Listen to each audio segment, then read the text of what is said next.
Bien, pues buenos días, jóvenes.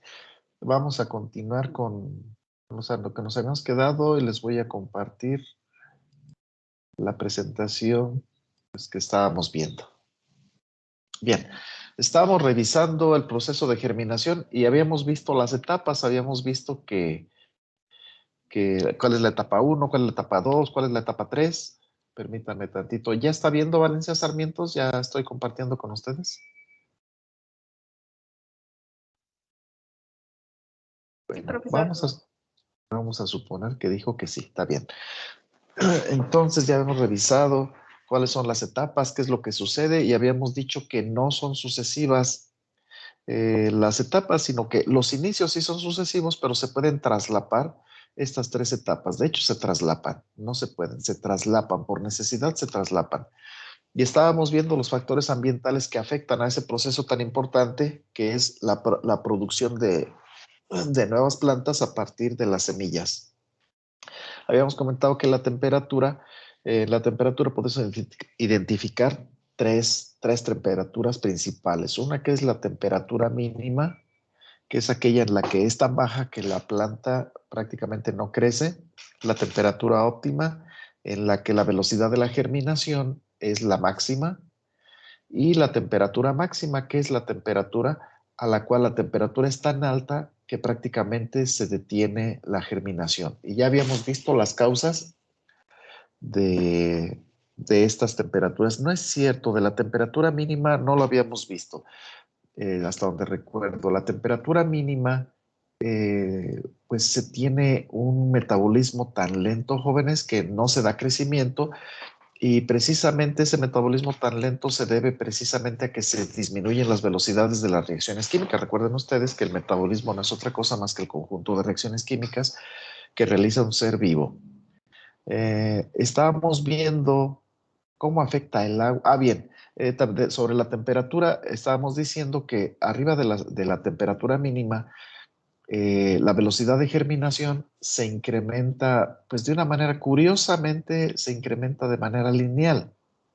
De manera lineal. Aquí le hice una curvita por efectos de las dos figuras que usé, pero normalmente esta curvita normalmente no se presenta. Entonces, hasta que se presenta la temperatura máxima, y ahí, a partir de la temperatura máxima, perdón, temperatura óptima, a partir de la temperatura óptima, pues decae la velocidad de la germinación. Bien. Eh, Habíamos comentado también cuáles eran esas temperaturas cardinales, la temperatura mínima en el caso de plantas de clima templado, en el caso de plantas de clima semicálido y cálido, cuál es la temperatura óptima, alrededor de cuánto anda la temperatura óptima y alrededor de cuánto anda la temperatura máxima. Estos datos pueden variar dependiendo pues del tipo de fisiología de la planta, etcétera, depende de muchas cosas. Bien. Pasando a otro factor que es el agua, habíamos identificado 4 niveles de contenido de agua en el suelo. Ya los habíamos identificado, ya los habíamos conceptualizado, el punto de marchitez permanente, punto de marchitez temporal, la capacidad de campo, saturación, inundación. Bien, además de eso, es importante decirles, jóvenes, que el agua es necesaria para la germinación por varias razones. Uno, porque el agua normalmente es la causante del inicio de la germinación.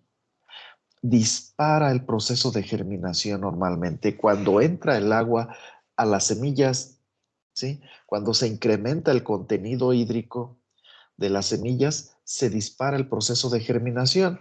Se da la imbibición. Si las semillas de por sí son semillas húmedas de las que se les llama recalcitrantes, no vamos a ver eso ahorita, se incrementa el contenido hídrico. En el caso de las semillas que se llaman ortodoxas, que son aquellas que son muy secas, como el caso del maíz, del trigo, etcétera, pues al incrementarse el contenido hídrico se dispara el proceso de germinación también en las recalcitrantes y por eso es importante el agua, pero no solamente por eso, jóvenes.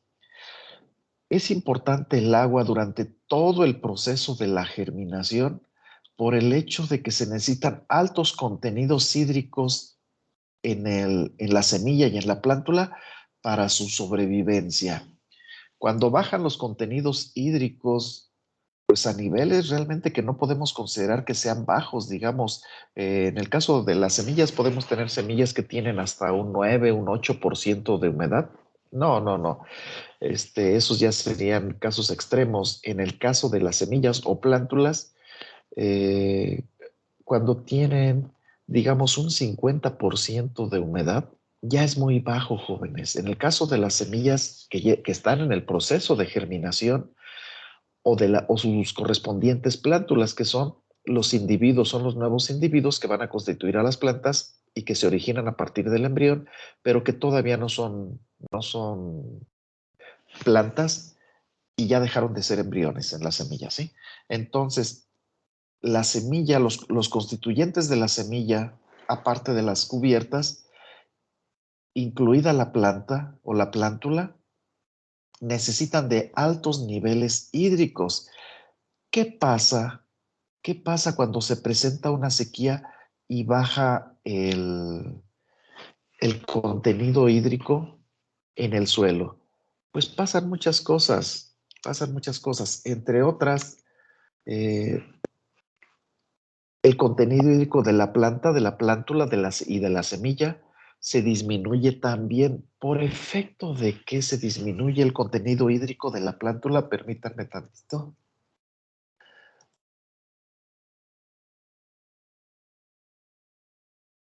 Ahora sí, ya estoy de regreso.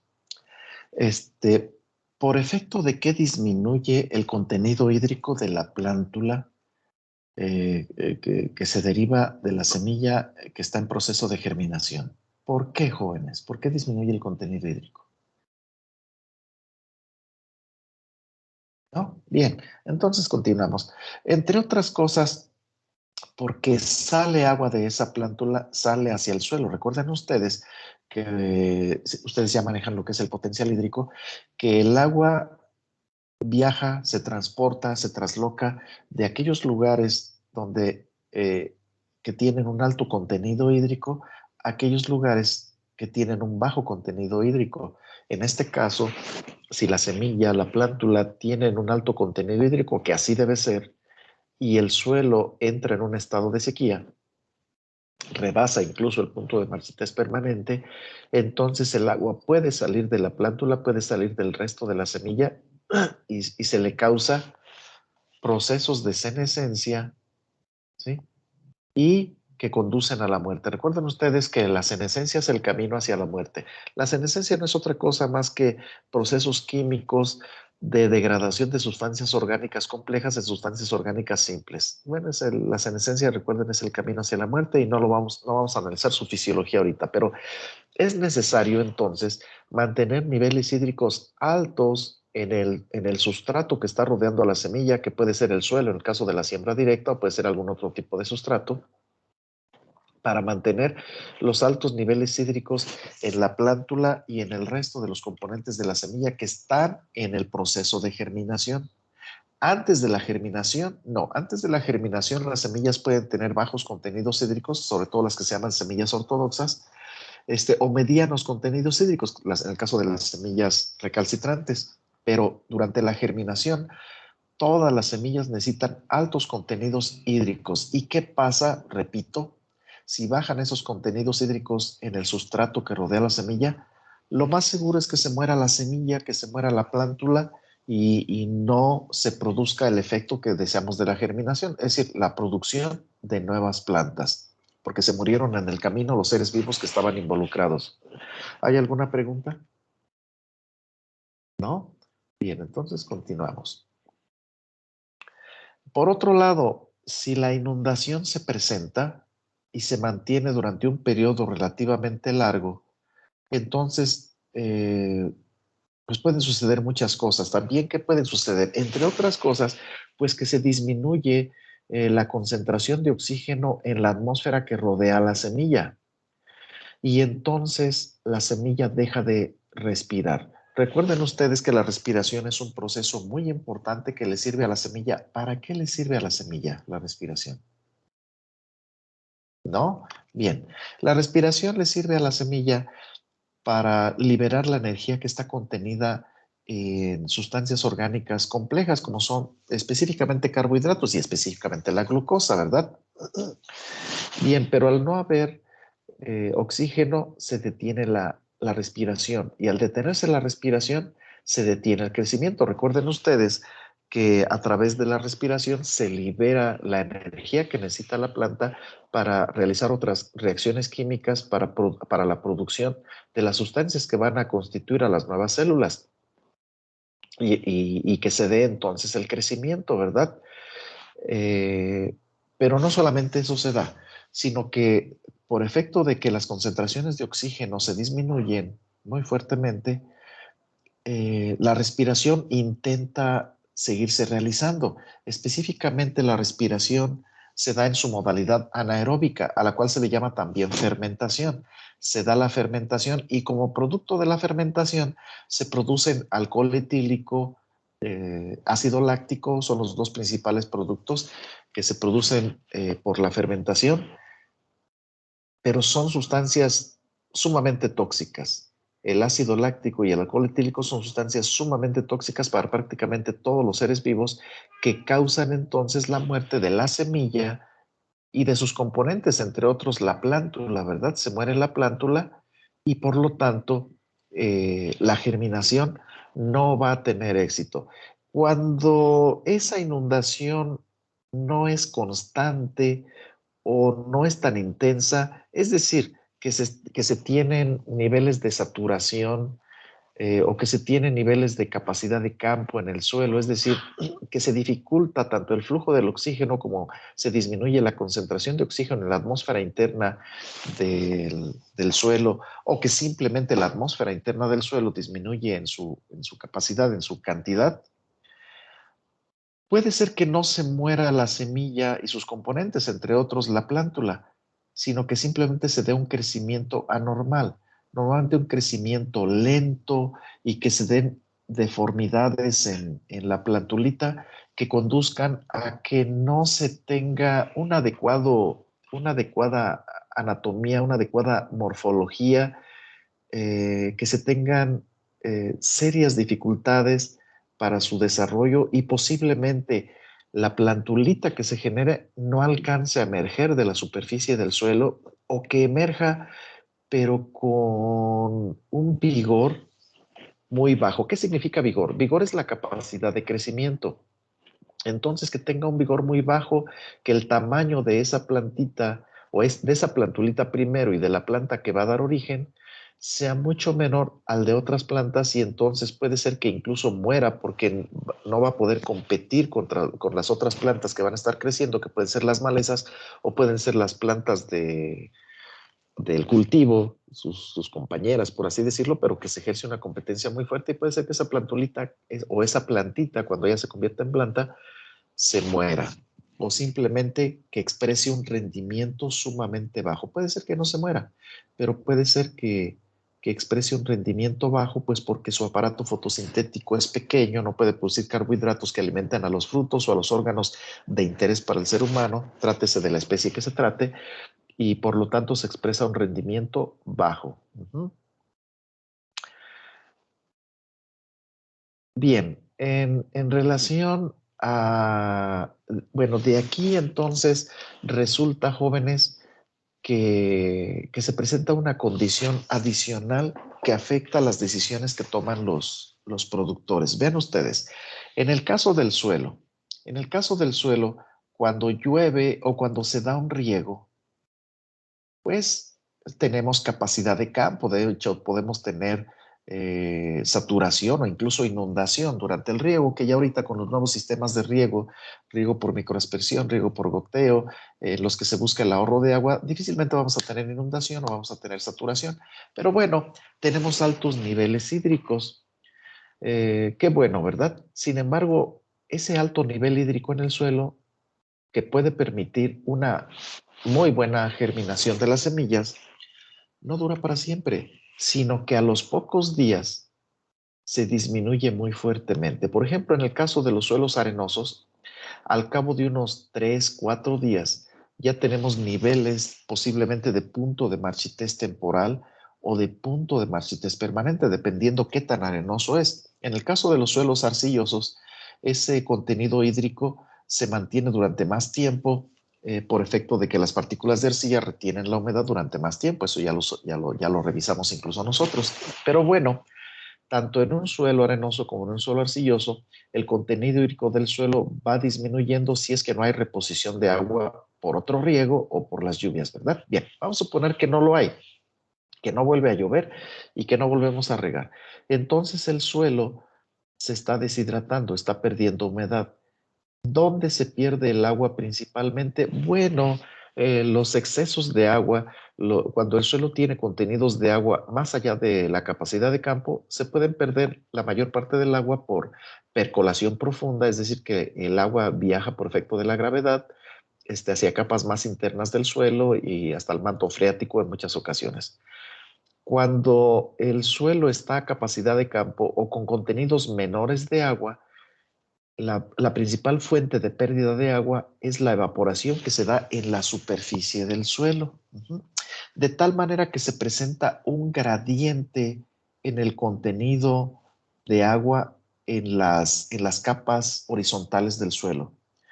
Y vamos a tener que las capas que son más secas, las que tienen menor contenido de agua, son las que están cercanas a la superficie, de tal manera que la superficie incluso la podemos nosotros tocar, la podemos ver, incluso la podemos analizar, las partículas que están en la superficie, vamos a ver que tienen contenidos hídricos cercanos a cero, es decir, que prácticamente no tienen agua. Es muy difícil que pierdan la totalidad del agua, eso lo saben ustedes, porque siempre va a haber, aunque sea una poquita, muy poquita, muy poquita, muy poquita, pero prácticamente está seca las partículas que están en la superficie del suelo. Bien, pero entonces, por efecto de la capilaridad, ustedes saben que es la capilaridad, es la formación de unos pequeños, pues capilares, se les llama, unos pequeños tubitos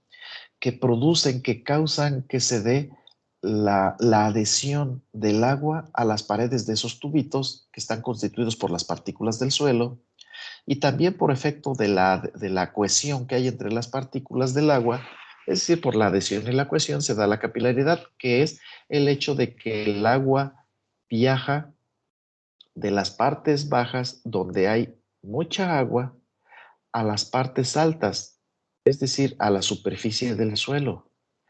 Y entonces se establece un flujo continuo de agua a través de esos capilares hasta la superficie del suelo y en la superficie del suelo el agua se evapora. Entonces el agua está subiendo, está subiendo, está subiendo, pero entonces vemos que las capas más superiores, las que están más arriba en el suelo, son las que tienen menor contenido hídrico. Y entonces por eso ustedes saben que el agua como viaja de los lugares que tienen un alto contenido hídrico, que son las capas que están más profundas, viajan entonces hacia las capas que están menos profundas porque tienen un bajo contenido hídrico. ¿Y por qué tienen un bajo contenido hídrico? Porque se está evaporando el agua. Bien, entonces se da la capilaridad y se está perdiendo agua, lo que causa un gradiente de contenido hídrico en el suelo, con las capas superficiales más secas y las capas más profundas. Mientras más profundo sea le rasquemos al suelo, vamos a encontrar un mayor contenido hídrico. Bien, pero entonces, si nosotros sabemos que en relación al agua nuestras semillas o nuestras plántulas tienen que estar en contacto con un suelo húmedo para que precisamente ese suelo húmedo les provea del agua suficiente para sostener la germinación, entonces tal vez digan ustedes, o como dicen algunos productores, bueno, si yo quiero que mi semilla esté húmeda para que produzca su plantulita, pues entonces la voy a sembrar profundo. Pues está bien, la puedes sembrar profundo, pero corres el riesgo de que la plantulita utilice los tejidos de reserva, el endospermo y los cotiledones para sostener el crecimiento que le va a permitir emerger por encima de la superficie del suelo. o al menos lo va a intentar. Y si está muy lejos la superficie del suelo, es decir, si nosotros colocamos la semilla a una profundidad excesiva, esa plantulita no va a alcanzar a emerger y por lo tanto se va a morir. Se le acaban las fuerzas, se le acaba la energía, se le acaba la energía contenida en las sustancias almacenadas en los tejidos de reserva y no alcanzó a emerger. Si está sembrada esa semilla, recuerden ustedes que las semillas se siembran, si está sembrada esa semilla a una profundidad excesiva. Bien, entonces alguien diría, pues bien fácil, voy a poner mis semillitas en capas superficiales del suelo. Digamos, una semilla de maíz la voy a poner a 1 centímetro de profundidad para que emerja rápidamente. Sí, y va a emerger rápidamente con un ligero crecimiento de la plántula. Esta se va a mostrar a los rayos del sol y va a empezar a fotosintetizar y a continuar con su crecimiento. Al menos lo va a intentar. Pero resulta que la radícula, lo que va a constituir la raíz posteriormente, pero que ya tiene todas las características de la raíz, pero todavía se llama radícula, todavía no es raíz, va a estar rodeada por partículas de suelo con un muy bajo contenido hídrico. Es decir, no va a tener una buena cantidad de agua a su disposición y esa plantulita posiblemente se muera. Ahora sí, no porque no emerja, sino porque no tiene el agua suficiente. Ya revisamos nosotros para qué es necesario el agua. Bueno, adicionalmente el agua es necesaria para las plantulitas que están expuestas a la luz, para que abran los estomas, se da la transpiración, pero al mismo tiempo que se da la transpiración, se da el intercambio gaseoso que permite la fotosíntesis. Entonces esa plantulita se puede morir por hambre, aunque estén expuestas sus hojas a los rayos del sol, y se puede morir por deshidratación, porque están sus raíces colocadas en capas del suelo que están secas. Entonces, alguien se preguntará, entonces, ¿qué diablos hago? ¿Siembro y coloco la semilla a una profundidad alta, es decir, muy profundo, o la siembro somera, es decir, no muy profundo? Bueno, aquí las semillas tienen que ser sembradas a la profundidad adecuada, a la profundidad, llamémosle, óptima, que permita una emergencia relativamente rápida, pero que permita también que las raíces disfruten del agua, que tienen ciertas capas que están relativamente profundas. Compañero Helios, ¿quiere decir algo?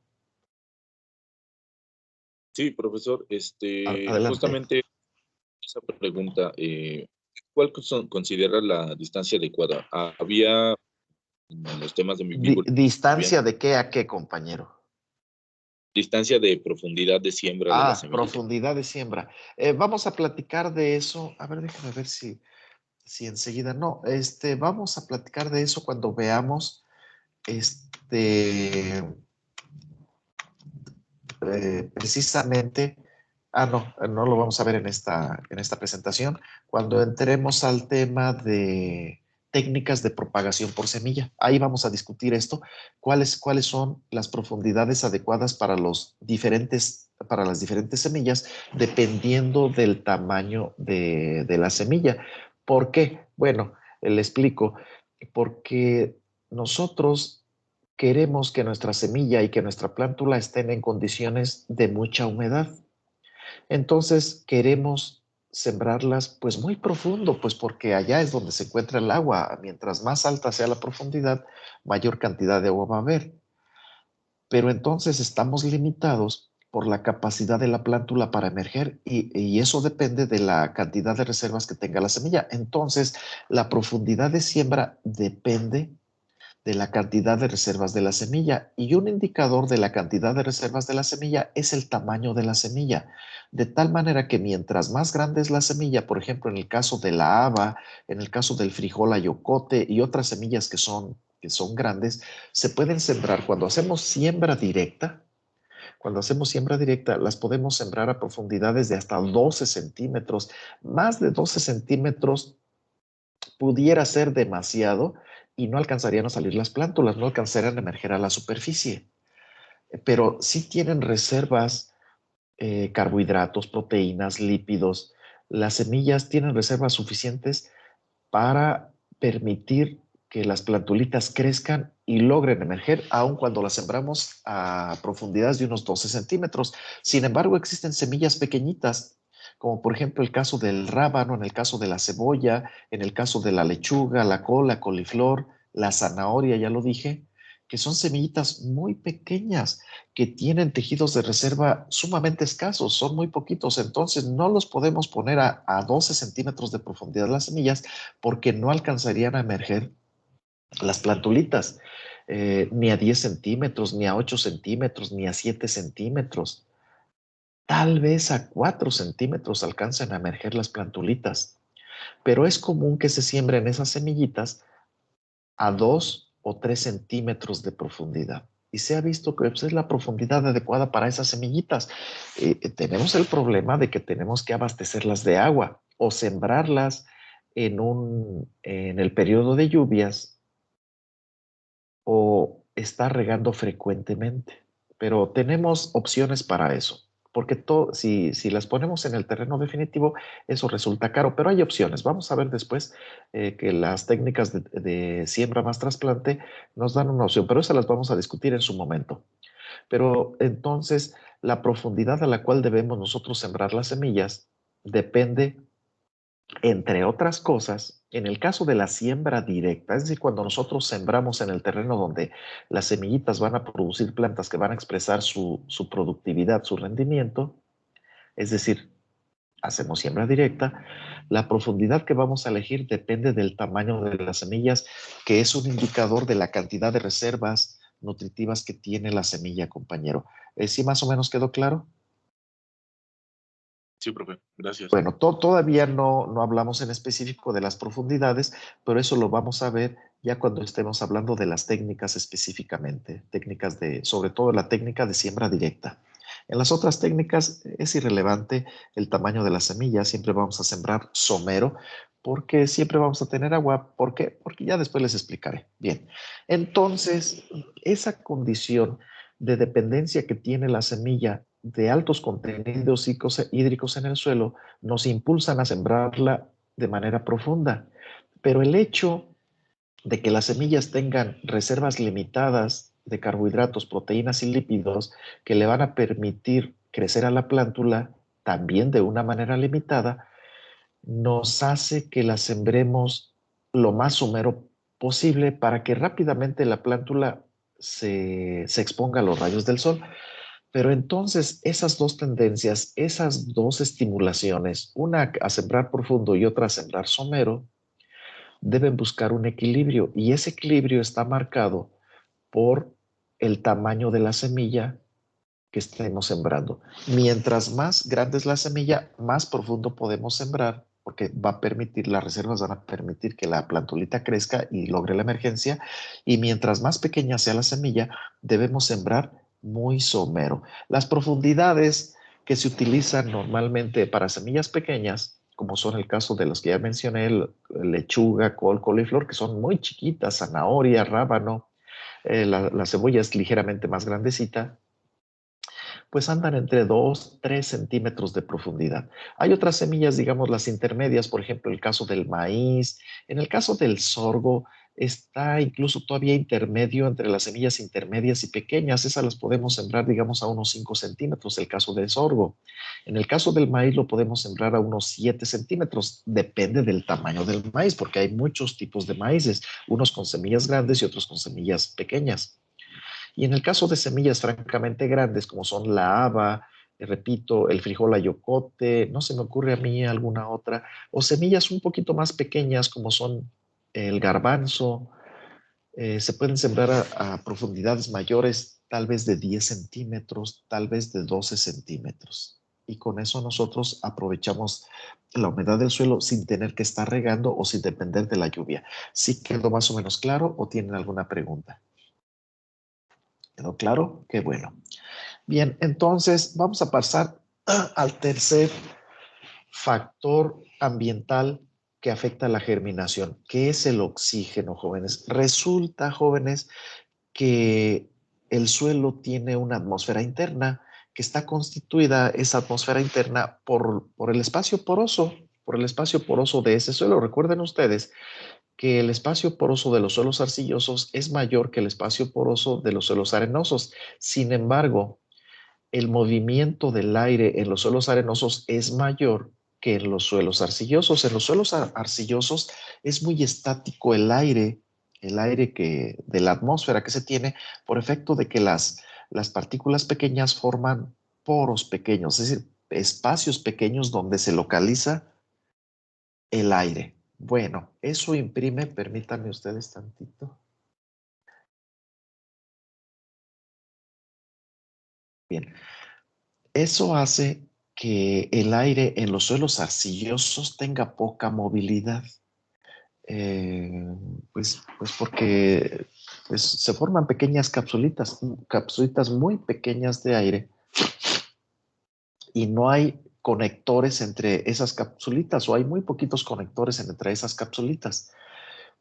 Y la viscosidad del aire hace que, pues, que no fluya tan rápidamente en los suelos arcillosos, mientras que en los suelos arenosos, en los tamaños o el tamaño de esas capsulitas de aire es mayor que en los suelos arcillosos y además tiene muchas conexiones entre los diferentes capsulitas, llamémosle así, o compartimientos, microcompartimentos que se forman entre las partículas de arena que tenemos en el suelo. Bien. Entonces, si bien tenemos más aire en los suelos arcillosos, el flujo es lento y en los suelos arcillosos tenemos menos espacio poroso, menos aire, pero el flujo es mayor. Bien, pues parte de ese aire está constituido por el oxígeno. Ese oxígeno en la atmósfera interna del suelo, en los poros que se forman en el suelo, es utilizado por los micro y macroorganismos que encontramos en el suelo. Tenemos hongos, tenemos bacterias, tenemos las raíces de las plántulas que están en germinación y las raíces de las plantas que ya son mayores. Entonces, se está utilizando continuamente y la renovación del oxígeno que tenemos en esa atmósfera interna es difícil, la renovación del oxígeno. ¿Por qué? Porque el flujo, aún en los suelos arenosos, es lento. En la atmósfera, nosotros acá en el aire, vemos que el aire fluye pues sin mayor problema, ¿verdad? Fluye muy rápidamente. En el suelo, no, jóvenes, en el suelo, aún en los suelos arenosos, es muy lento el flujo. De tal manera que mientras más profundo estén las partículas del suelo, más difícil va a ser el flujo. ¿Por qué? Porque depende del oxígeno de la atmósfera externa al suelo, es decir, de la atmósfera común y corriente.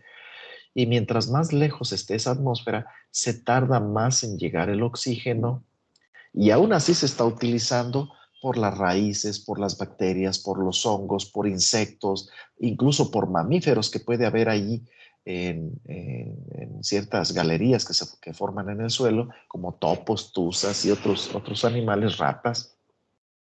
Entonces, se está gastando el oxígeno y se gasta muy rápidamente, de tal manera que mientras más se profundiza, menos oxígeno vamos a tener. Y esa es la razón por la cual la inmensa mayoría de las raíces con crecimiento primario, todavía ustedes no saben bien qué son las raíces con crecimiento primario, pero las raíces con crecimiento primario son aquellas que, fíjense ustedes, se pongan mucha atención porque el concepto es sumamente difícil. Las raíces con crecimiento primario son aquellas que tienen crecimiento primario y que no tienen crecimiento secundario. El crecimiento primario, hay una ventaja de que ustedes no participen nada, es de que me puedo ir, pero bien rápido, bien rápido, bien rápido. Qué chulada, qué fácil es avanzar. Nomás que en el examen ustedes no van a avanzar tan rápidamente, pero bueno, así es cosa de ustedes. Mientras que las raíces con crecimiento secundario son aquellas que exhiben, que tienen meristemos secundarios, entre otros el felógeno y el cambium vascular, que les permiten un crecimiento en grosor, ¿verdad? Principalmente en grosor. Y pueden tener o pueden no tener meristemos primarios esas raíces con crecimiento secundario. Bien, Entonces, las raíces con crecimiento primario, que son esas raicecitas delgaditas, blanquecinas, suculentas, flexibles, que están creciendo muy activamente en longitud, esa raíz con crecimiento primario detienen su crecimiento. También la raíz con crecimiento secundario detienen su crecimiento o tienen crecimientos sumamente lentos a grandes profundidades, de tal manera que entre el 70 y el 95% de las raíces con crecimiento primario normalmente se encuentran en los primeros 30 centímetros de profundidad del suelo, porque en esos 30 centímetros pues se da un flujo aceptable de aire que permite una renovación del oxígeno en la atmósfera interna del suelo, lo cual permite a las raíces crecer, porque para crecer las raíces se necesita utilizar la energía y los componentes de los carbohidratos, y esa energía y esos componentes son liberados mediante la respiración. Bueno, más bien, la energía es liberada mediante la respiración y los componentes se pueden utilizar gracias a la energía que es liberada durante la respiración y se forman los compuestos, otros compuestos complejos como son carbohidratos, proteínas, lípidos complejos, ¿verdad? Se forman las nuevas células, que es precisamente la división celular que se presenta y el crecimiento celular son los dos componentes del crecimiento de los órganos, la división y el crecimiento celulares. Bien, entonces, mientras más profundo estén las raíces, menos oxígeno va a haber y menos crecimiento van a exhibir. No quiere decir que no crezcan, puede decir que sí crezcan, pero van a crecer muy lentamente esas raíces. Entonces, nosotros debemos considerar eso, pero no solamente es la profundidad la que afecta la cantidad de oxígeno que hay, sino que también hay otros factores. Y el otro factor muy importante que limita la cantidad de oxígeno que hay en el suelo es el agua. Recuerden ustedes que el suelo se conforma de partículas minerales y espacio poroso. Ese espacio poroso puede estar lleno de aire o puede estar lleno de agua.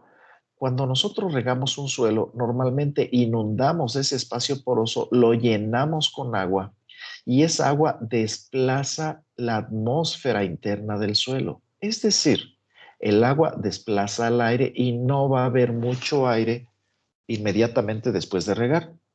Afortunadamente, el agua se mueve rápidamente por efecto de la gravedad y por evaporación, etcétera, etcétera, y se empiezan a formar otra vez, bueno, ya están formados los poros, pero los poros se empiezan a vaciar de agua y se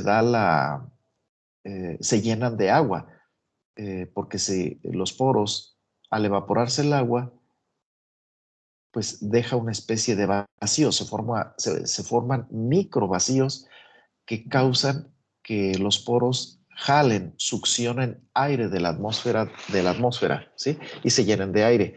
Bien, entonces, una de las cosas que se derivan de esto que acabo de decir, jóvenes, es que debemos evitar la inundación de los suelos, porque en los suelos inundados no va a haber el oxígeno suficiente para que crezcan las raíces. ¿Y eso qué tiene que ver? Bueno, no solamente no van a crecer las raíces, sino que se van a dar procesos de fermentación que van a conducir a la muerte de esas raíces. Pero antes de que se mueran las raíces, esas raíces van a dejar de crecer porque no tienen oxígeno para respirar que les permita liberar la energía. ¿Y para qué queremos que las raíces crezcan? Ah, bueno, para que absorban agua y absorban nutrientes minerales, pero principalmente para que produzcan citocininas. ¿Y para qué queremos que produzcan citocininas?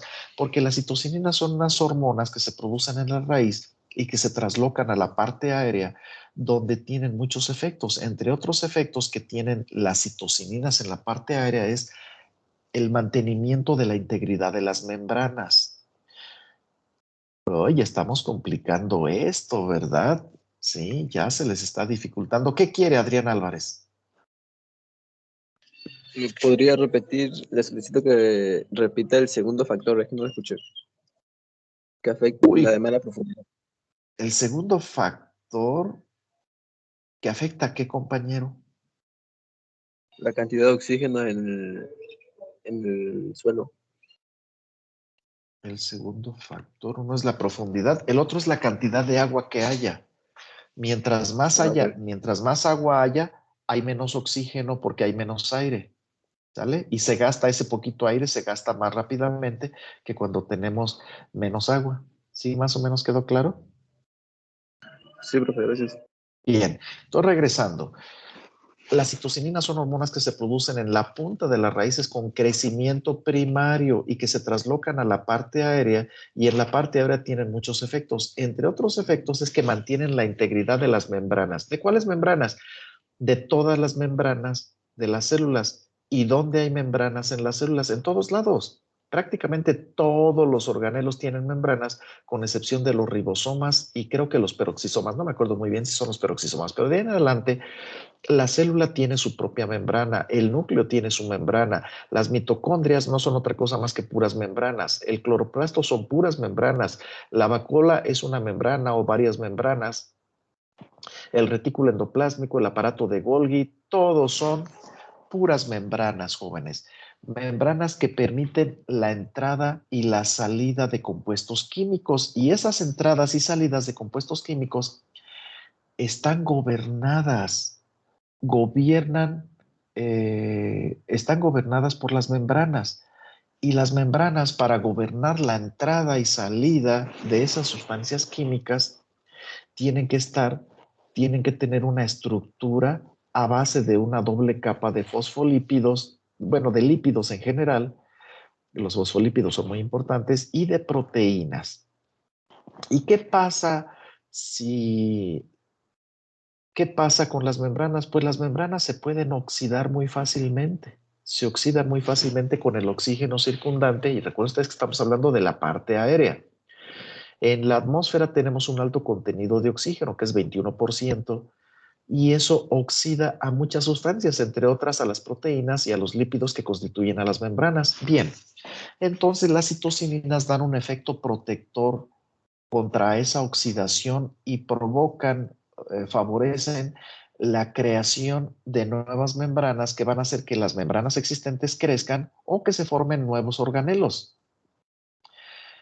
¿Y para qué diablos queremos a las membranas? Recuerden ustedes que el metabolismo, que es el conjunto de reacciones químicas que realiza un ser vivo, el metabolismo está controlado por dos grandes sistemas. Un gran sistema es el sistema enzimático.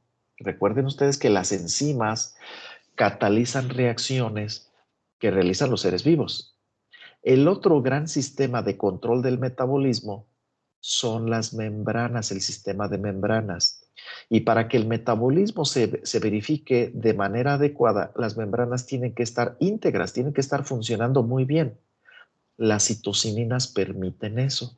Entonces, cuando nosotros tenemos una inundación, las raíces con crecimiento primario dejan de crecer, dejan de producir citocininas, se dejan de exportar citocininas a la parte aérea, y entonces se vienen procesos de degradación de las membranas. ¿Y eso cómo lo podemos notar, profe? Pues porque si nosotros analizamos a las membranas, vamos a ver que están rotas, que están oxidadas, pero no habrá una manera de observar un síntoma de que hay pocas citocininas en la parte aérea. Sí, un síntoma de que hay pocas citocininas en la parte aérea es el amarillamiento que se da. ¿Por qué se da amarillamiento en la parte aérea, sobre todo en las hojas, en los tallos tiernos? ¿Por qué se da amarillamiento? ¿No? ¿No quieren participar? No importa, yo hago todo el show, no se preocupen. Ya no, compañero Helios, ya no, compañero Adrián, no les voy a estar rogando. ¿Por qué se da amarillamiento? Porque disminuye el contenido de la clorofila. ¿Y por qué disminuye el contenido de la clorofila? Porque las membranas del cloroplasto se están rompiendo y se oxida la clorofila, sufre daños. La clorofila, que es verde, se convierte en otras sustancias como son fitol, feofórbidos, dióxido de carbono y otras sustancias que resultan de la descomposición de la clorofila o de las clorofilas, ¿verdad? Entonces, cuando nosotros tenemos una planta que está amarillenta, muy posiblemente amarillenta cuando se supone que debe estar creciendo, cuando nosotros queremos que esté creciendo, muy posiblemente es porque la raíz no está creciendo, no está produciendo citocininas y eso puede deberse a una inundación, a una sequía, a una enfermedad, a una plaga que esté atacando a la raíz y que no permita la existencia de raíces con crecimiento primario que produzcan citocininas y entonces por eso la planta presenta los síntomas de, entre otros, de amarillamiento. ¿Para qué más sirven las citocininas?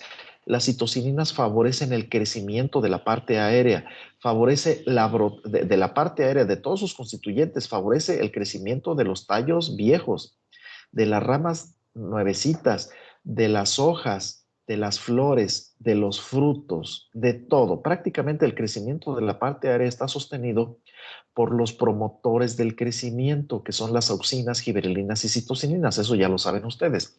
Pero las citocininas solamente se producen en las puntas de las raíces con crecimiento primario. Entonces tienen que viajar desde el sistema radical o desde el sistema radicular, dependiendo si se trata de una planta o si se trata de una plántula, hasta la parte aérea.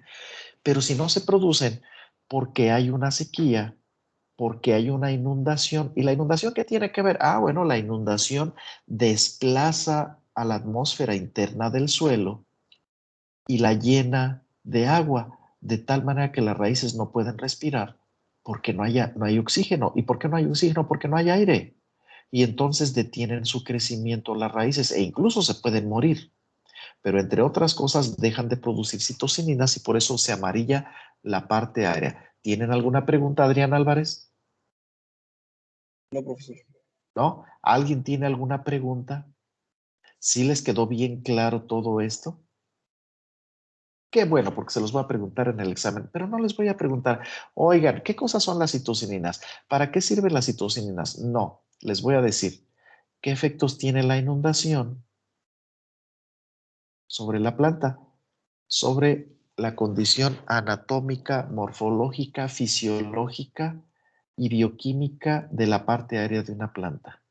O se los puedo preguntar, ¿por qué una planta que está en un suelo inundado se pone amarilla? Y me lo van a tener que explicar todo. Omar Pérez Pacheco, diga usted. ¿Cómo viajan las citocininas a las partes aéreas, profesor? Ay, compañero, a ver, dígamelo usted. Usted ya tiene los conocimientos necesarios para contestarme esa pregunta, contéstemela. Y le pongo 3 puntos. Si no me la contesta, no le pongo nada. Gilema. Por medio del gilema. ¿Ya? ¿Es todo lo que me va a decir? No, no Mm, es suficiente, compañero. Mire, solamente con 2 palabras, usted próximamente va a echar a perder el resto de su vida.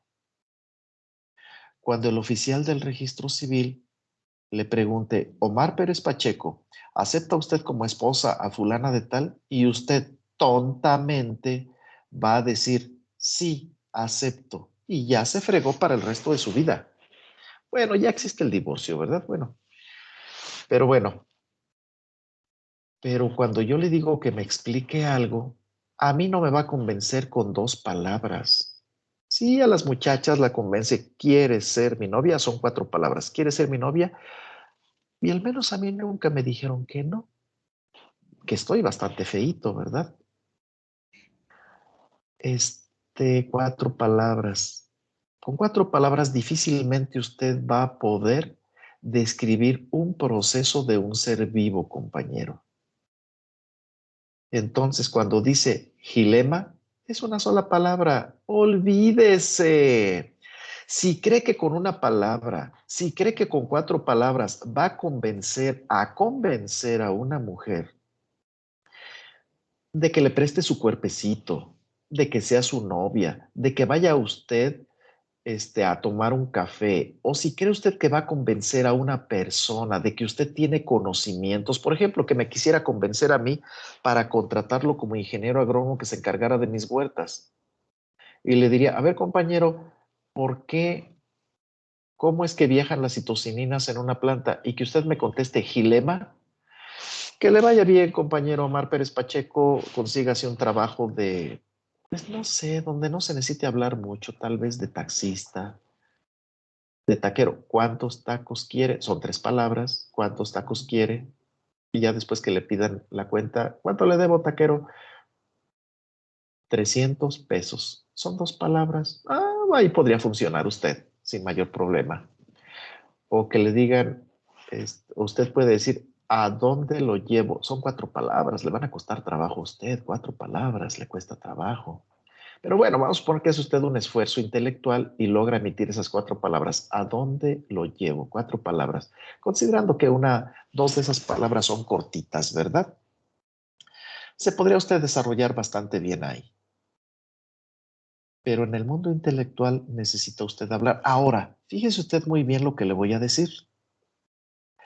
Si cree que con 1 palabra o 4 palabras me va a contestar el examen, está usted muy equivocado. Es por eso yo que quería que ustedes hablaran, que se manifestaran, pero se ha negado. De hecho, a lo mejor hasta se pusieron de acuerdo para no hablar en este bonito curso. Ay, es que ese profesor nos maltrata mucho. Nosotros que somos emocionalmente muy susceptibles, no vamos a tolerar las impertinencias de ese profesor. Entonces, una respuesta de nosotros, o a lo mejor cada quien lo pensó, una respuesta mía es a no participar. Está bien, compañeros, es decisión de ustedes. Yo lo intenté. ¿No quieren hablar? No hablen. Pero la respuesta que me acaba de dar usted, compañero Omar Pérez Pacheco, no vale un cacahuate. Gracias de todos modos por su bonita participación. Adrián Álvarez, ¿qué quiere usted? Profe, disculpe, ¿podría mencionar qué reacciones provoca las inundaciones tanto a nivel morfológico, químico en las plantas? Uy, compañero, no acabaríamos en todo este curso. No, compañero, no, no, no, no. Tal vez me excedí un poquito en el comentario que hice, pero no, no, no, son demasiadas. Son demasiadísimos y depende de varias condiciones. No, no, compañero, no tengo tanto tiempo para eso y no es parte del tema. Nada más consideren ustedes que bajo una inundación se presenta la senescencia de las raíces y por lo tanto la senescencia de la planta. Y recuerden ustedes que la senescencia es el camino hacia la muerte. ¿Sale? Pero no tengo tanto tiempo ni estoy tan motivado como para dárselo. Si ustedes no quieren participar, pues yo doy mi mugre clasecita y se acabó también. No me voy a lucir. Así es de que no, compañero, no le contesto esa pregunta. Y vaya que es la primera vez en toda mi carrera que me niego a contestar una pregunta. Pero usted no, compañero Adrián Álvarez, porque usted participa mucho, pero pues también nosotros los profesores necesitamos de una motivación. ¿Que el sueldo que le pagan no es suficiente? Sí, el sueldo que me pagan es suficiente para dar este mugre cursito, pero no para dar más. ¿Qué más quiere Adrián Álvarez? ¿Quiere decir algo? ¿No? Bueno, entonces yo veo que tiene levantada la mano, pero bueno, con esto es suficiente, con lo que acabamos de ver es suficiente. ¿Tienen alguna otra pregunta? Aunque no se las conteste, ¿no hay preguntas? Qué bueno, continuamos. Pasamos a otro tema que es el letargo en las semillas. ¿Qué cosa es el letargo en las semillas? Vean ustedes, de repente tienen ustedes unas semillas y dicen, bueno, el profesor ya nos dijo que es el agua un alto contenido hídrico. No, agua nada más. Tal vez el concepto contenido hídrico es demasiado para ustedes. ¿Qué es el agua? La que dispara el proceso de la germinación. ¿En qué consiste la germinación? Pues ya no me acuerdo, pero el agua dispara la germinación. Bien, voy a poner a germinar estas semillas y las siembran ustedes en un recipiente con algo de sustrato y le agregan abundante agua. Pero me dijo, pero no hay que inundar, no hay que mantener las semillas en inundación. De eso sí me acuerdo bien. Es algo suficientemente fácil como para que yo lo recuerde bien. Entonces le agrego agua, pero no le agrego mucho tota agua, sino que hago que el suelo esté entre capacidad de campo y punto de marchitez permanente, pero que se acerque más a capacidad de campo. Bueno, que tenga mucha agua, ¿verdad? Mejor, más fácil. Bien. Si no, no me van a entender. Estos muchachitos no saben nada, pero bueno. Bien, y ponen ustedes sus semillas a germinar y resulta que no germinan las semillas y dicen, yo estoy seguro que las semillas están vivas, porque incluso ya le hice algunas pruebas, digamos que le hicieron la prueba de viabilidad, que después vamos a hablar de esas pruebas, y las semillas están vivas. ¿Por qué diablos no germinan estas semillas? Posiblemente tengan un impedimento en su anatomía, en su morfología, en su fisiología, que les impida, pues sí, ¿verdad? Los impedimentos impiden. Posiblemente esa semilla tenga un impedimento que les impida a las semillas germinar. ¿Cómo se llaman esos impedimentos? En términos general se llama, cada uno de esos impedimentos se llama letargo, que en realidad el letargo se puede conceptualizar de dos maneras.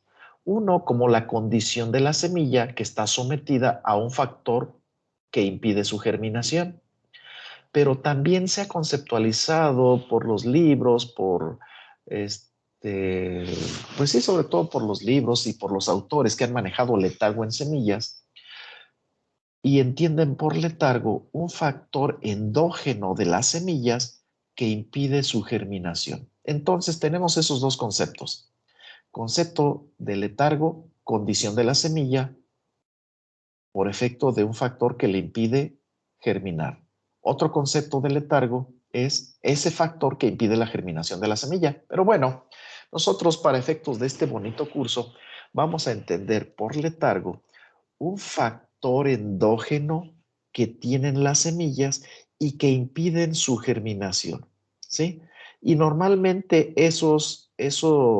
los diferentes tipos de letargo se han desarrollado evolutivamente por las especies vegetales como mecanismos de defensa contra condiciones ambientales desfavorables. Cuando veamos específicamente cada uno de ellos, les voy a explicar para qué. Bien, ¿hay alguna pregunta en relación a esto? ¿Qué va a haber preguntas si estos muchachitos no preguntan nada, ni les interesa nada? Bien, continuamos entonces. Tipos de letargo.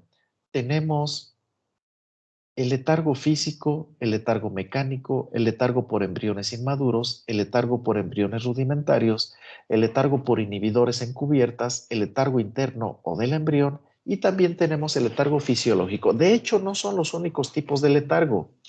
Una mujer rusa, allá por los años 30, creo que por 1932, lanzó una publicación. Recuerden ustedes que allá por los años 30, Rusia estaba construyendo, elaborando un repositorio, el repositorio más grande de semillas del mundo, con fines pues de progreso, ¿verdad? Porque para tener un banco de germoplasma que estaba conducido, si no mal recuerdo, por Vavilov, y entonces tenía unos trabajadores excelentes que fueron pues asesinados durante la Segunda Guerra Mundial, si no mal recuerdo. Y se murieron de hambre, por cierto. Pero bueno, allá por 1932, Nikolaeva, no sé si trabajaba con Vavilov o no trabajaba, Nikolaeva lanzó una publicación en la que encontró 139 tipos de letargo y combinaciones de letargo. ¿Por qué?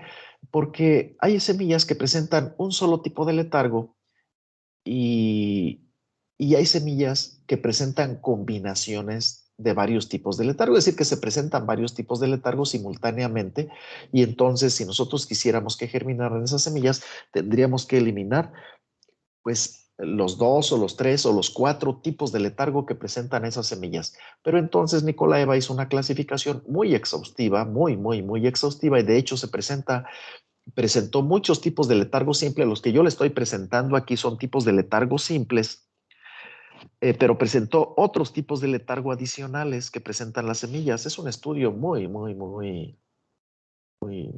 extenso. No vamos a ver todos los tipos de letargo ni las combinaciones de letargo, solamente vamos a ver estos tipos de letargo simples y algunos tipos de combinaciones, pero de eso vamos a hablar posteriormente cuando veamos algunos ejemplos. ¿Tienen alguna pregunta sobre esto? No. Qué bueno. Bien, entonces continuamos, jóvenes. Vamos a ver los tipos de letargo que les enlisté en la transparencia anterior. Tenemos, primeramente, vamos a revisar el letargo físico. ¿Qué es el letargo físico? Es el letargo, es decir, es la condición de impedimento de la germinación de una semilla causada por una condición interna de la semilla. En este caso está causado por una cubierta. Oiga, profe, pero es que la cubierta no está en el interior, está en el exterior. Sí, pero cuando me refiero a endógeno, me refiero a que es parte de la semilla.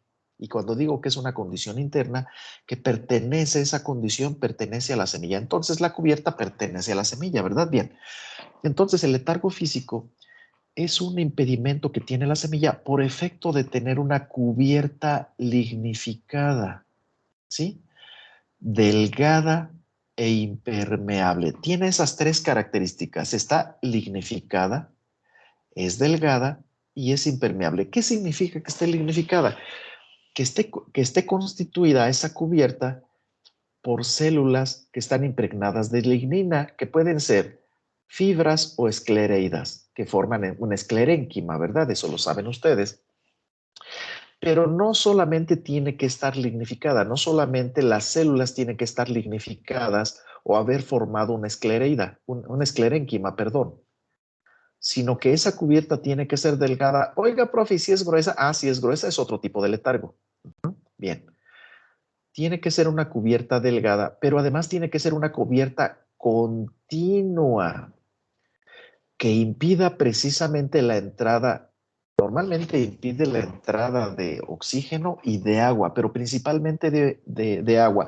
Unas partes de la semilla que no vimos son el micrópilo, el hilio y otras partes que, bueno, son, en este caso, son discontinuidades en esta cubierta lignificada, delgada, impermeable y casi continua que permiten la entrada del aire, pero difícilmente permiten la entrada del agua porque es más viscosa. Entonces, esa cubierta lignificada, delgada e impermeable impide la entrada del agua, impide que el agua dispare el proceso de germinación, impide el proceso de imbibición específicamente, ¿sí? Por lo tanto, no entra agua y no entra agua a la semilla, no se embebe la semilla, ¿sí? No se embebe, no se da el proceso de imbibición y no inicia la germinación.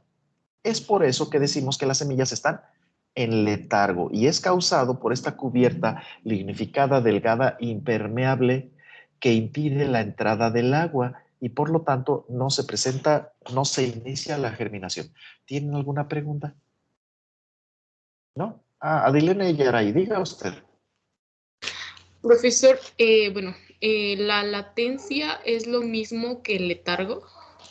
Bueno, sí, en ocasiones se le llama latencia. Sin embargo, la palabra latencia y la palabra dormancia son anglicismos. Permítanme, déjenme ver, déjenme averiguar si la palabra latencia existe en el idioma español, al menos está reconocido por la Real Academia Española, porque a veces nos inventamos palabras, ¿eh? Innecesariamente. A ver, vamos a ver.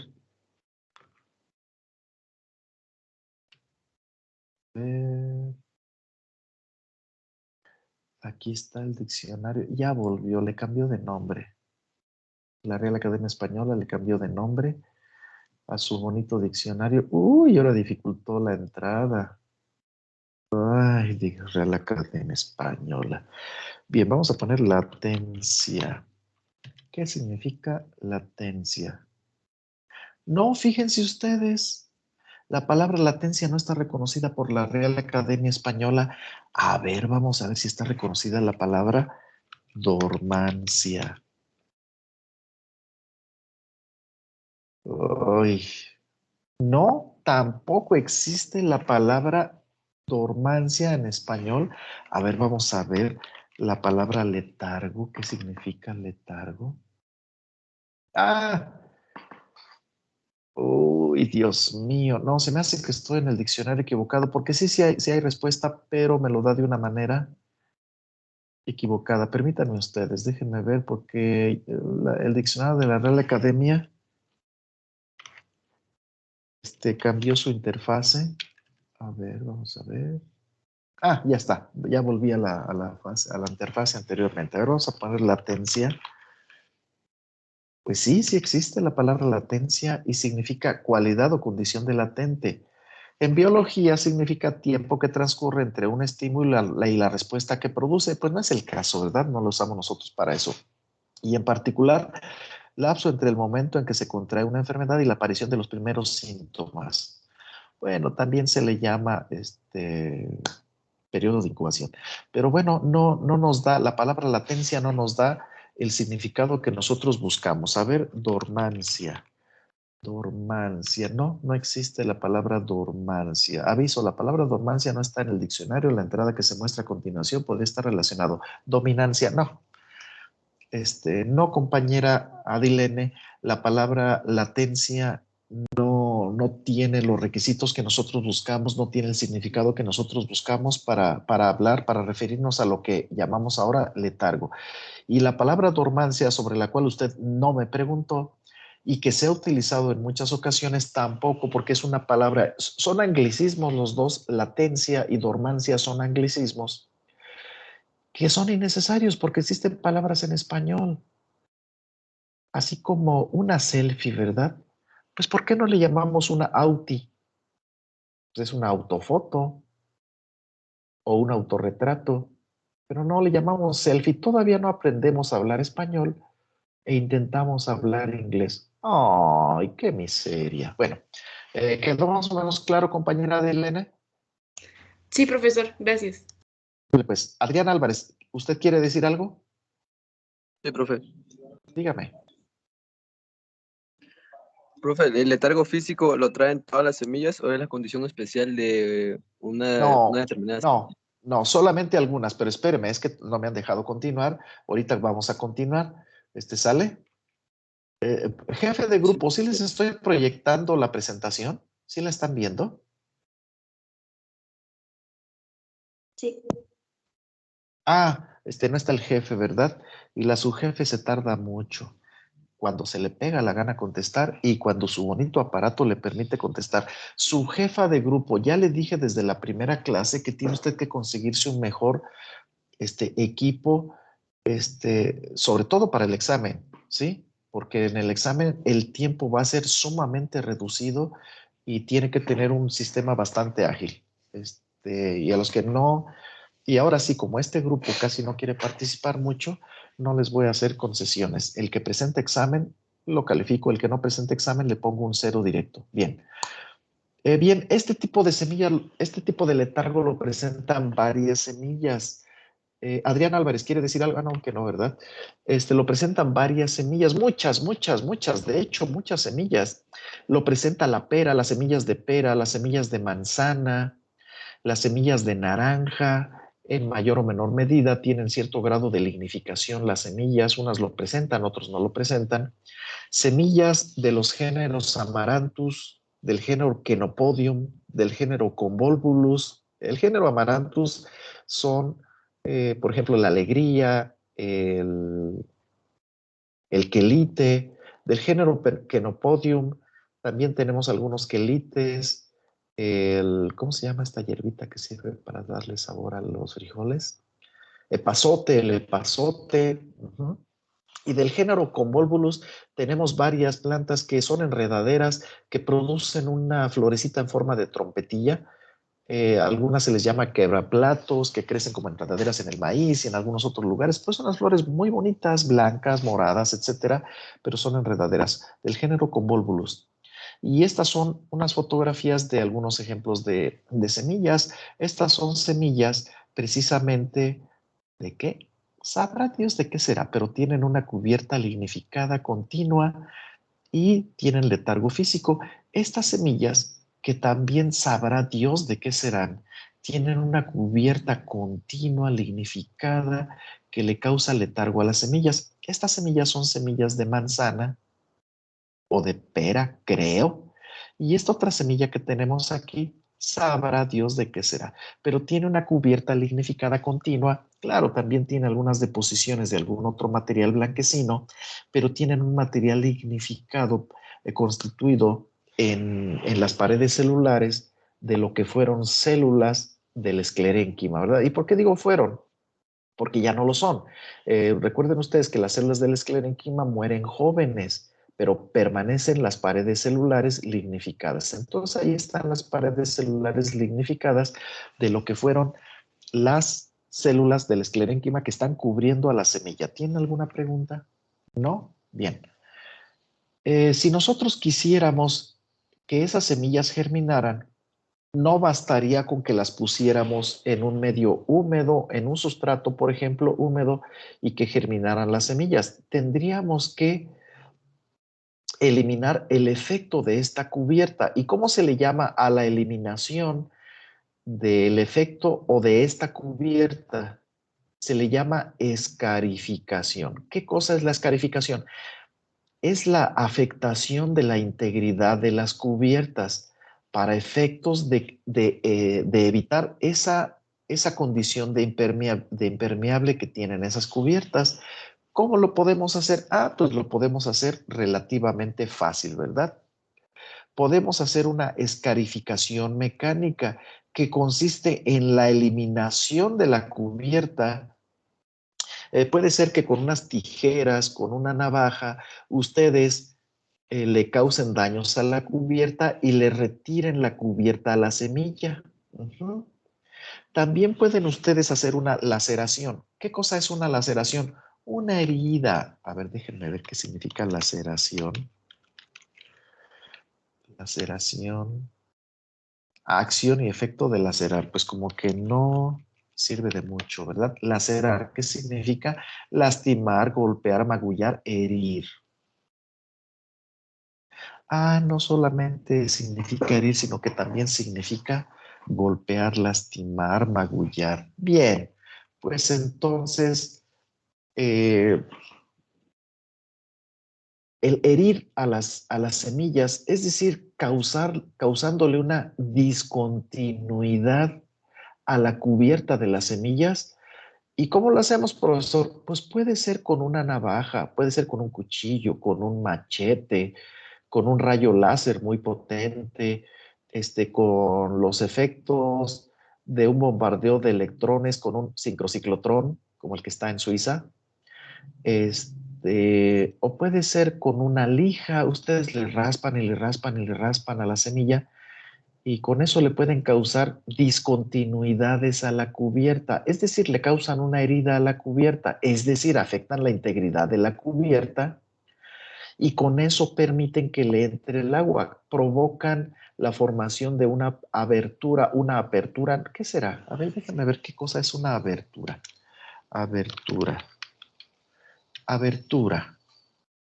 Acción de abrir o abrirse, boca, hendidura, agujero, le provocan una abertura, es decir, un agujero a la cubierta por la cual entra el agua con la acción de la lija o de una navaja, de un cuchillo, un machete, el sincrociclotrón, etcétera, etcétera, lo que ustedes quieran usar, o simplemente le provocan una punción. A ver qué cosa es una punción. Una punción es introducción de un instrumento agudo, como un trocar o una aguja en un tejido, órgano o cavidad. Ese sí lo había utilizado yo correctamente. Le causan ustedes una punción a la semilla de tal manera que atraviesan la cubierta, es decir, le causan una discontinuidad a la cubierta con un alfiler, con una aguja, con algo, con la punta de una navaja, con lo que ustedes quieran. Y con eso ya van a permitir la entrada de agua y van a permitir que se inicie la germinación. A eso se le llama escarificación mecánica. También existe la escarificación química. Déjenme ver si hay preguntas. Hay preguntas. Adrián Álvarez, ¿quiere preguntar algo? Profe, la nuez también presenta letargo físico. No, compañero. Las nueces normalmente presentan otro tipo de letargo mecánico. Ahorita vamos a decir en qué consiste. Ramírez Hernández, ¿quiere decir algo? Maestro, es que no me quedó claro, no todas las semillas de una cierta especie van a presentar letargo. No, no todas las semillas de una especie pueden presentar letargo. Puede ser que unas variedades sí y otras variedades no. ¿Usted ya llevó genética? Sí. Entonces puede ser que unos genotipos sí presenten esta cubierta y otros genotipos no. ¿Algo más? Y hay algunos factores ambientales que hayan propiciado el letargo, por ejemplo, que ¿Cuál la cubierta de letargo? ¿El letargo físico? el letargo físico, ajá, que la Sí. cubierta de las semillas se haya lignificado en una semilla y en la otra, en otra semilla de la misma especie no. El único factor ambiental que puede afectar eso, compañera, es el tiempo. En las temporadas tempranas de la formación de la semilla, la cubierta todavía no se lignifica. Normalmente es la testa la que se lignifica. La testa todavía no se lignifica. Es muy común que la semilla se lignifique en la segunda etapa del crecimiento del fruto. ¿Cuál es la segunda etapa? No lo vamos a ver, eso lo van a ver ustedes en fruticultura. Espero que no me toque este grupo perezoso en mi curso de fruticultura. Y espero que me toque en frutales caducifolios y frutales perennifolios para reprobarlos, nomás de puro coraje que no participan. Bien, no es cierto, eso que acabo de decir no es cierto, no espero eso. Ustedes saben que yo no soy vengativo. Bien, entonces, cuando la semilla todavía está en proceso de formación, compañera, y que no ha tenido tiempo de lignificarse, pues entonces, pues no ha tenido tiempo, pero es prácticamente el único factor ambiental que incide sobre la lignificación de la cubierta de la semilla. ¿Sí quedó más o menos claro? Sí, gracias. ¿De qué? Adrián Álvarez, ¿quiere preguntar algo? Sí, profe. Dígame. ¿Podría repetir qué es la escarificación? Así la definición. La escarificación es la eliminación parcial o total de la cubierta. Así de sencillo. ¿Sale? Bueno, vamos a suponer que dijo que sí. Se puede hacer escarificación química. Fíjense ustedes que con algunas sustancias químicas se tiene un efecto corrosivo y lo podemos lograr ese efecto corrosivo con ácidos o con álcalis, ¿sí? De tal manera que se han utilizado el ácido sulfúrico a concentraciones de 50 o de 95%. Curiosamente, los artículos científicos que hay sobre esta temática casi siempre utilizan ácido sulfúrico al 50% o al 95%. 50%, 95%. Bueno, está bien, es una curiosidad. O un álcali, y un álcali muy común que se utiliza es el hidróxido de sodio o sosa cáustica que ustedes conocen, y es muy común que se utilice a concentraciones de 2 molar. 2 molar es aproximadamente unos 80 gramos por litro. Es una concentración muy alta, realmente sumamente corrosiva. Entonces, se sumergen las semillas en una solución alcalina o en una solución ácida para que la cubierta sufra corrosiones. ¿Qué cosa es la corrosión? Es la eliminación de algunos de los componentes de la cubierta por efecto de su transformación química en otras sustancias solubles o gaseosas. De tal manera, esta cubierta que tiene las semillas normalmente está formada por lignina. ¿Qué cosa es la lignina? Es un polímero de fenoles, normalmente de ácido cafeico, ácido faceico, ácido ferúlico, ácido 4-hidroxibenzoico, ácido clorogénico, eh, y muchos otros fenoles que forman cadenas heterogéneas. Entonces, los ácidos o los álcalis pueden hacer que estas cadenas de fenoles se rompan, y se vaya desintegrando la lignina que conforma la cubierta de estas semillas. Hay dos problemas, más bien hay un problema que se constituye por dos condiciones. El problema es de que no funcione esta técnica. ¿Por qué? Porque es muy difícil la calibración. Es muy difícil, ya lo intenté yo, lo intentamos específicamente el maestro Abelardo Barrientos y yo, en muchas especies, pero principalmente en el tejocote, aunque esa es escarificación para eliminar el letargo mecánico, pero es muy difícil la calibración de esta técnica. ¿Por qué? Porque es muy difícil seleccionar un periodo de tiempo adecuado y la concentración adecuada del tratamiento del álcali o del ácido. Nosotros normalmente utilizamos ácido sulfúrico.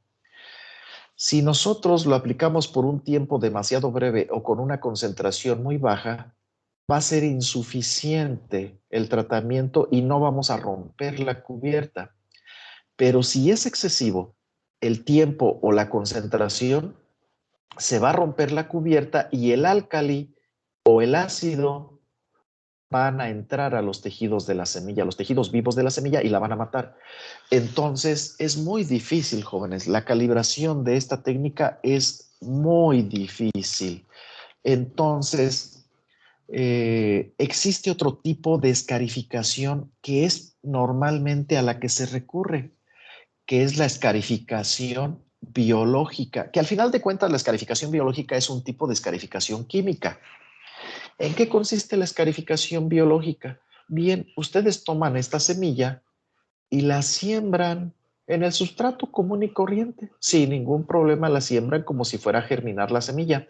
La semilla no va a germinar inmediatamente, pero se va a exponer a la acción de microorganismos que por las sustancias que producen, que normalmente son ácidos, normalmente difícilmente producen álcalis los seres vivos, se va corroyendo la semilla, se va corroyendo la cubierta de la semilla y llega un momento en que esa corrosión biológica, porque al final de cuentas participan los microorganismos que producen esas sustancias, esa corrosión biológica rompe la integridad de la cubierta y penetra el agua.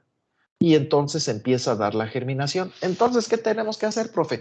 Pues siembren la semilla y espérense hasta que germine, hasta que se le dé la gana para acabar pronto. ¿Tienen preguntas? No. A ver, Carlos Aram, diga usted. Profesor, entre la escarificación mecánica y la química, ¿cuál es a la que más se recurre? A la escarificación mecánica, a la química, a la escarificación mecánica. Pero como normalmente es delgada la cubierta, se recurre más a la escarificación biológica. Se siembran las semillas y nos esperamos hasta que se les pegue la gana o que germinen. Es un caso diferente a la escarificación mecánica porque en ese caso tenemos un tipo de letargo mecánico, perdón. Es diferente al letargo mecánico porque en el caso del letargo mecánico la cubierta es gruesa y se tarda incluso hasta 2 años en romperse la cubierta y puede ser que al cabo de los 2 años ya el embrión ya esté muerto. Pero después practicaremos del letargo mecánico, ¿sale? Pero normalmente cuando las semillas tienen letargo físico, se recurre a la escarificación biológica, ¿sale? Adrián Álvarez, ¿quiere preguntar algo? Sí, profe. Diga. Por ejemplo, en una fruta de naranja, todas las semillas tienen el mismo grado de lignificación física o hay algunas que traen menor o mayor. No. Incluso de un mismo fruto, el grosor de la cubierta y la concentración de lignina que se deposita en la cubierta pueden ser diferentes. Eso sí puede variar. Es más, en una misma semilla, el grosor de la cubierta lignificada es sumamente variable. Ese es otro problema que nos impide en cierta medida la escarificación química, que dificulta fuertemente la escarificación química. Compañera Valencia Sarmientos, ¿quiere decir algo? Aparte de que ya es hora. No, estaba checando que, bueno, ahí en Chapingo los de bosques. ¿Los quiénes de bosque? ¿Los árboles de bosques? No, los que trabajan ahí, los que hacen investigación, los profes que hacen investigación en bosques, sí, trabajan mucho la escarificación química en semillas de pinos, ¿no? No lo sé, compañera. Yo no trabajo con plantas que no sean magnoliofitas y no conozco a los profesores de bosques. No los conozco. Bueno, sé quiénes son algunos, pero no sé en qué trabajen. No lo sé, compañera, ignoro. Yo no me he metido al manejo de plantas que no sean magnoliofitas y los pinos pues son pinofitas. La verdad, presentan luego comportamientos sumamente diversos. Y no sé, en la práctica del viverismo de pinofitas, qué es lo que hagan. La verdad, no sé. Ahí sí declaro mi ignorancia. Carlos Aram, ¿quiere preguntar algo? No, profe. No. Adrián Álvarez, ¿quiere preguntar algo? No, profe. Helios Aguindanda, ¿quiere preguntar algo? Sí, profe. Adelante. Aparte del ácido sulfúrico, bueno, No, sulfúrico. disculpe. Había leído documentos donde utilizan ácido clorhídrico. ¿Cuál sería la diferencia y Bueno, cuál recomendaría? la diferencia es que la fórmula química del ácido sulfúrico es H2SO4, es decir, tiene azufre y oxígeno unidos al hidrógeno, que es el donador de protones, precisamente. Y en el caso del ácido clorhídrico se utiliza en lugar del radical sulfato, se utiliza el radical cloruro. Esa es la diferencia química, pero el ácido sulfúrico es más agresivo que el ácido clorhídrico. De hecho, se puede utilizar cualquier ácido para la escarificación química, pero no se las recomiendo, ¿eh? Ni ácido clorhídrico, ni ácido muriático, ni ácido sulfúrico, ni ácido sulfídrico, ni cualquier tipo de ácido, porque por las dificultades que ya les comenté.